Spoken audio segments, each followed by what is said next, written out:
அடித்து நொறுக்கப்படும் ட்ரம்பின் கணக்கு. போரில் களமிறங்கும் சீனா, ஈரானுக்கு குவியும் ஏவுகணைகள்.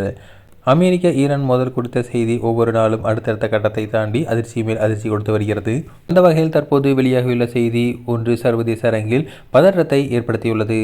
சீனாவில் தயாரிக்கப்பட்ட தோளில் சுமந்து செல்லக்கூடிய வான் பாதுகாப்பு ஏவுகணை அமைப்புகளின் முதல் தொகுப்பு இன்னும் சில வாரங்களுக்குள் ஈரானுக்கு அனுப்பப்படும் என்றும் இந்த ஒப்பந்தம் குறித்து அறிந்த 3 வட்டாரங்களில் ராய்ட்டர்ஸ் செய்தி நிறுவனம் தெரிவித்துள்ளது.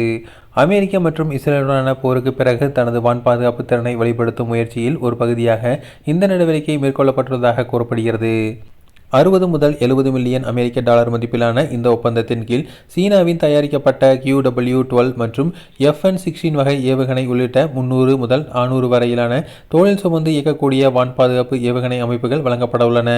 இந்த ஒப்பந்தம் சாங்காயை சேர்ந்த நிறுவனத்தின் மூலம் மேற்கொள்ளப்பட்டதாகவும் அது சீன சப்ளையருக்கு ஈரானுக்கும் இடையே இடைத்தரகராக செயல்பட்டதாகவும் கூறப்படுகிறது. எனினும் இந்த தகவலை சீனா வெளியுறவுத்துறை திட்டவட்டமாக மறுத்துள்ளது. இந்த செய்திகள் முற்றிலும் ஆதாரமற்றவை என்றும் அமைதியை ஏற்படுத்துவதற்கும் மோதலை முடிவுக்கு கொண்டுவதற்கும் சீனா தொடர்ந்து செயல்பட்டு வருகிறது என்று அந்த நாட்டு வெளியுறவுத்துறை தெரிவித்துள்ளது. மேலும் இந்த விவகாரத்தில் கருத்து தெரிவிக்குமாறு அனுப்பப்பட்ட கோரிக்கைக்கு ஈரான் மற்றும் சம்பந்தப்பட்ட நிறுவனங்கள் உடனடியாக பதிலளிக்கவில்லை.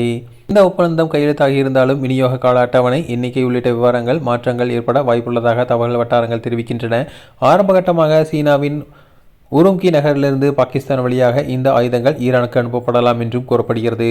ஆனால் பாகிஸ்தான் ராணுவம் இதுபோன்ற ஆயுத பரிமாற்றத்தில் தங்களுக்கு எந்த தொடர்பும் இல்லை என்றும் அது குறித்த தகவல்கள் அனைத்தும் பொய்யானவை என்றும் மறுத்துள்ளது.